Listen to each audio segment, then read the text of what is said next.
wszystkim, witajcie w nowym filmie na moim kanale. Dzisiaj przychodzę z podsumowaniem czytelniczym stycznia. Będę posiłkować się moim zeszytem z notatkami, z przeczytanymi książkami. Udało mi się przeczytać 9 książek w styczniu. 10 już przeczytałam w lutym, więc powoli idzie. Natomiast luty się dopiero zaczął i dzisiaj będę kończyć moją drugą książkę, o której jeszcze nie mogę powiedzieć, bo jest to jeszcze książka, która nie powstała, więc dlatego o niej nie opowiem tak do końca. Już sobie tutaj otwieram moją biblioteczkę Lubimy czytać, bo stamtąd będę pokazywać jakby zdjęcia, tylko coś mi się nie chce otworzyć. No. Także uważam, że styczeń jak na początek roku to wyszedł mi w sumie tak bardzo dobrze. O dziwo tych książek było sporo i pomimo początkowego zastoju w tym miesiącu, bo początek tak bardzo, ale to bardzo stał czytelniczo, no to było spoko. No i miesiąc rozpoczęłam z książki Katarzyny Ryrych. Uważam, że bardzo ważnej książki. Jest to książka Hate Story. Ja ją przesłuchałam w audiobooku na Legimi i wydaje mi się, że w takim formacie jeszcze lepiej się ją odbiera. Mamy tutaj Huberta i jego przyjaciela Bartka. I to są nasze główne takie postaci, które się pojawiają tutaj, bo wokół ich jakby przygód leci ta oś fabuły. No i oni są najlepszymi przyjaciółmi i pomimo wszystko ta przyjaźń u nich jest. No i niektórym w ich otoczeniu się to nie podoba i zaczynają mieć taką falę hejtu. I ta książka pokazuje, co hejt może zrobić z człowiekiem. Więc uważam, że jest to bardzo, ale to bardzo ważna książka. I myślę, że każdy młody człowiek, ale nie tylko, bo i dorosły, rodzic, albo po prostu osoba postronna jakby, która nie ma do czynienia z nastolatkami, ale jednak każdy ma w swoim życiu styczność z tym hejtem, bo obecnie w internecie jest go cała masa. To uważam, że każdy powinien przeczytać tę książkę i zwłaszcza podsumowanie tej książki, bo podsumowanie książki właśnie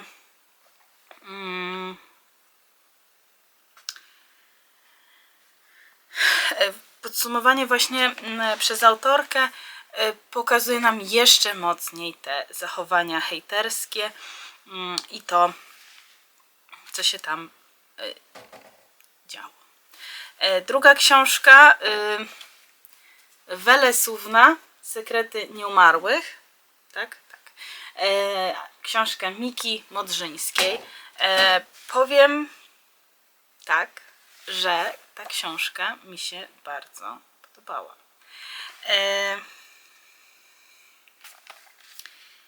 Mamy tutaj kolejne przygody naszej tytułowej Welesówny. Tym razem ma do odgadnięcia jakby sprawę zaginionych rusałek.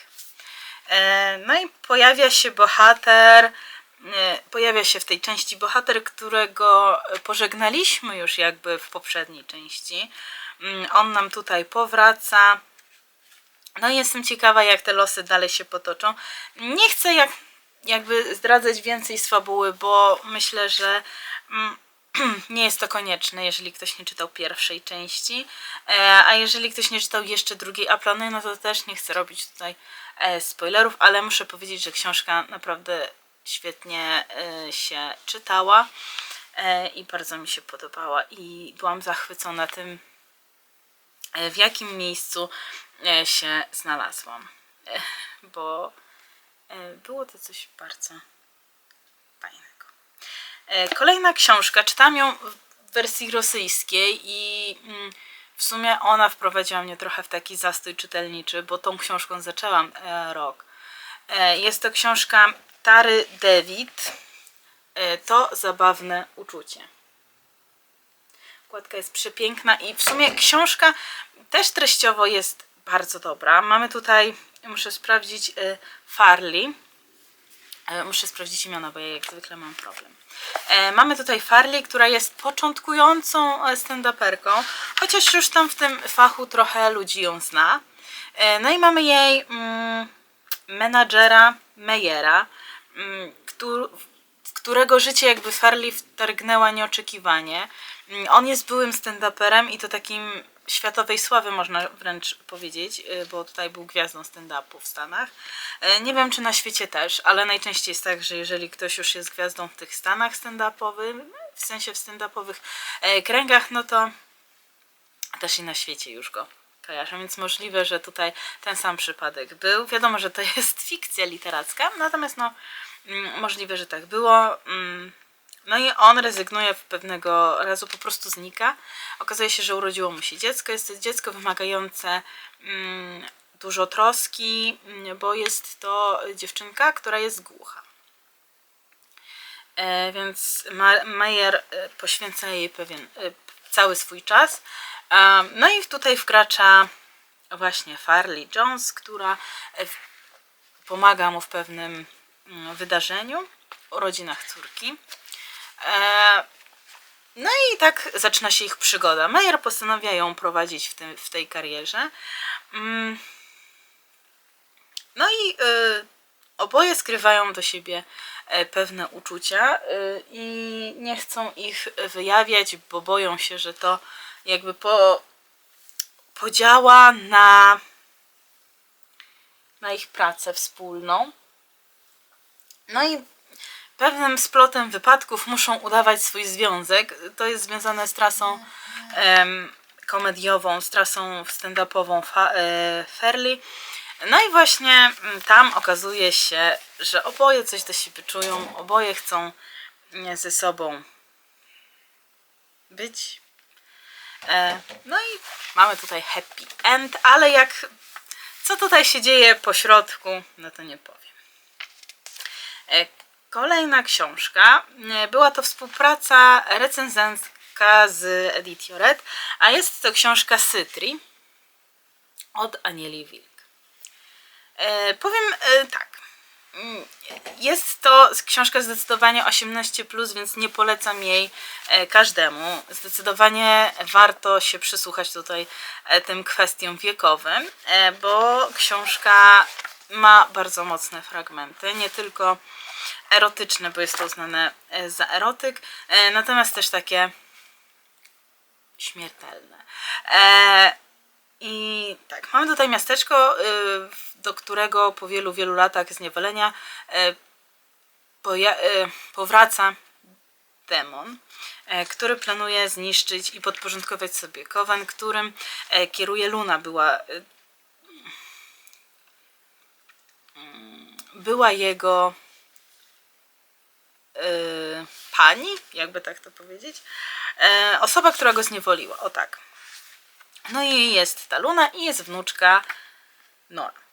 No i Nora jakby nie chce brać udziału w tej całej szopce Covenu, bo nie wspomniałam, że tam mamy do czynienia z czarownicami. Ona po prostu chce się odciąć, bo nie pasuje jej to kompletnie, to całe życie w Covenie, więc postanawia jakby trochę się od tego odcinać, no i myśli cały czas o wyjeździe z miasta. No i na jej drodze staje demon i pomaga jej w pewnej sprawie, ponieważ jej najlepsza przyjaciółka ma bardzo toksycznego chłopaka. No i dziewczyny postanawiają jakby rzucić na niego urok. No i tak to się kończy, że ten urok jakby nie do końca celnie trafia w tego jego mościa. No i demon za pomoc w załatwieniu tej sprawy chce coś w zamian. Czyli teraz ta Nora będzie mu dłużniczką. No i jak to tam się dalej pociągnie i jak to dalej pójdzie, musicie przeczytać. Jeżeli lubicie takie klimaty, no to zdecydowanie polecam, bo na pewno będziecie się dobrze bawić z tą książką. Kolejna jest to fantastyka od T. Kingfisher, Cierń. Tu mi podobała się bardzo postać Ropuszki. Mamy tutaj właśnie trochę taką ala baśń, można tak powiedzieć, bo opowiada ta książka o żabie, która planuje przez swój pewien błąd musi ocalić całą ludzkość. No i usypia pewną księżniczkę, która tak naprawdę nie do końca jest księżniczką. No i cały czas za nią tam ją pilnuje, stara się, by wszyscy zapomnieli o istnieniu tej wieży, w której jest ta księżniczka. Natomiast na jej drodze staje pewien rycerz, który nie do końca chce podążać za tą księżniczką uwięzioną w wieży, bardziej myśli też trochę o Ropuszce. Także bardzo ciekawa, krótka opowieść, więc na jeden wieczór myślę będzie idealna. Ma 160 stron, więc to cieniutka książka. Ja przyznam się, że ją przesłuchałam w audiobooku, ale bardzo mi się podobała.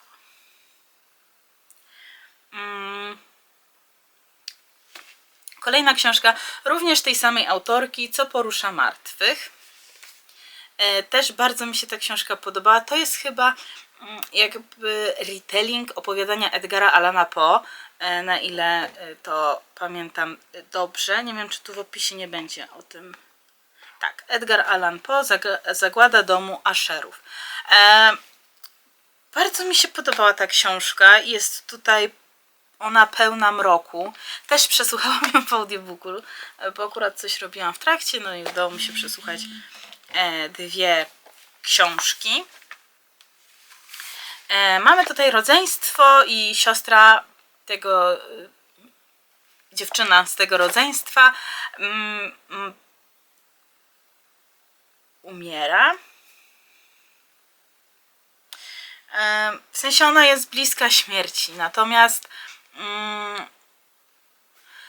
okazuje się później, że tam się inne rzeczy już wydarzyły. No i przyjeżdża tam do tego rodzeństwa ich przyjaciel dawny. No i stara się tam odgadnąć tą zagadkę, dlaczego to rodzeństwo tak źle wygląda, dlaczego ta Madeleine tak się źle czuje, dlaczego jest na skraju śmierci. No i ona pewnej nocy umiera, natomiast tak nie do końca, ponieważ tam z tym wszystkim jest pewna zagadka i tu jest dobrze opisane, tutaj widzę w opisie, że pozycja obowiązkowa dla czytelników, którzy szukają nowych, mrożących krew w żyłach wrażeń. I tu faktycznie są mrożące krew w żyłach wydarzenia i opisy są też takie mroczne, ale bardzo mi się podobała. Taki trochę horror dla młodszych, bo nie ma tutaj takich zbyt drastycznych scen, natomiast myślę, że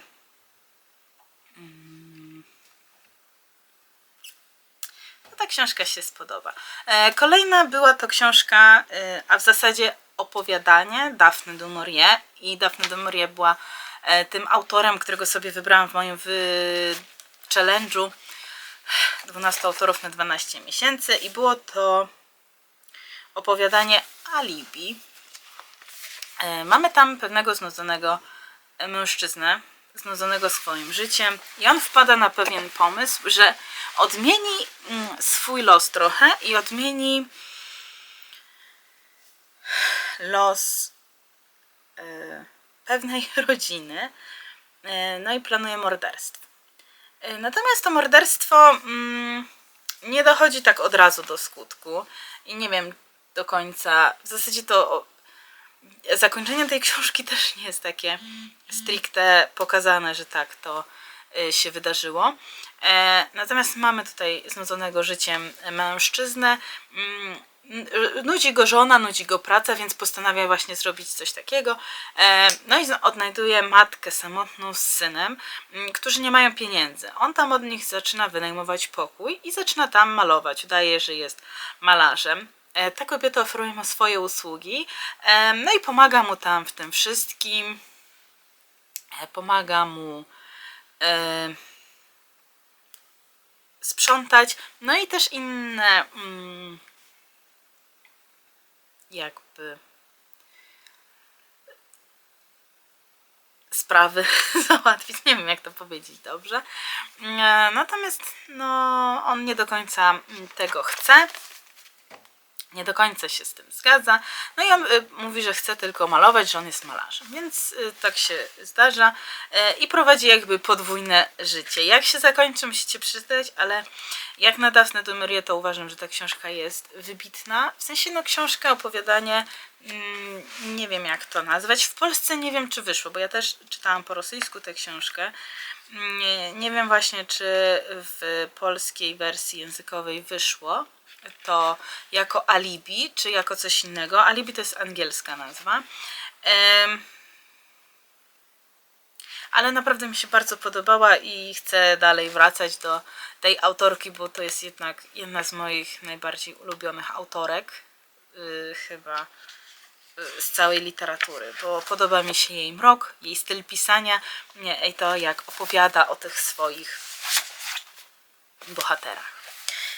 Kolejna, przedostatnia już książka, jest to książka Nelly Nielsen o Jerzyku, który kochał za bardzo. Tę książkę poleciła mi moja koleżanka, w zasadzie nie poleciła, tylko powiedziała, że mam przeczytać, bo ona nie wierzy, że ta książka została wydana.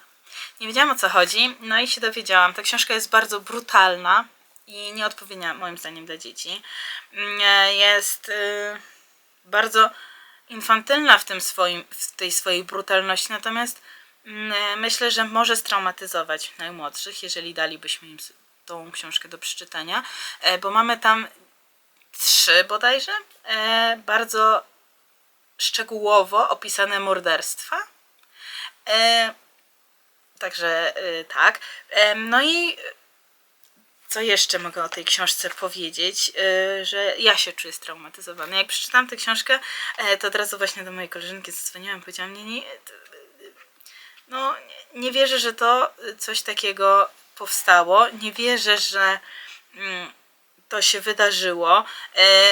Opinie tej książki o dziwo są bardzo dobre w internecie i wydaje mi się, że to nie do końca są prawdziwe opinie. Zdarzają się też bardzo niskie, natomiast średnia ocen jest bardzo wysoka, co jest zadziwiające i uważam, że właśnie ta książka jest bardzo okrutna i pokazuje nam niby dobre wzorce, ale tak w takim kontekście uchwycone, że nie wydaje mi się to prawidłowym, żeby tak było. Także nie wiem, co autorka chciała przekazać dzieciom w tej książce. Wydaje mi się, że sama ma jakieś traumy, których nie przeżyła i stara się wpoić takie traumy najmłodszym. Nie polecam zdecydowanie tej książki i ta książka jak dla mnie nie powinna w ogóle powstać. I nie dziwię się, że została wydana własnym sumptem, bo wydaje mi się, że żadne z wydawnictw nie chciałoby tej książki dla siebie, jako dla dzieci. Nie chciałoby się podpisać pod tą książką. Ja bym, będąc wydawnictwem, nie chciała. I jeżeli dobrze by to autorka ograła, to ta książka mogłaby być dobrym horrorem dla dorosłych, ale nigdy w życiu nie powinna się to ukazać jako właśnie książka dla dzieci. Także tej książki zdecydowanie nie polecam i najlepiej jakby ona spłonęła gdzieś w zakamarkach ludzkości.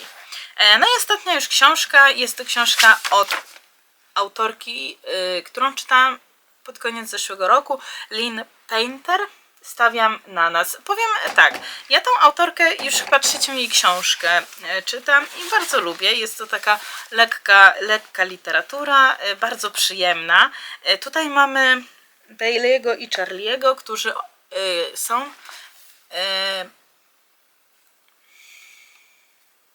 z rodzin, które się rozpadły i poznają się w samolocie. Dziewczyna Bailey leci do swojej matki z Alaski, i Charlie chyba też do swojej mamy leci. Też z pobytu u ojca na Alasce.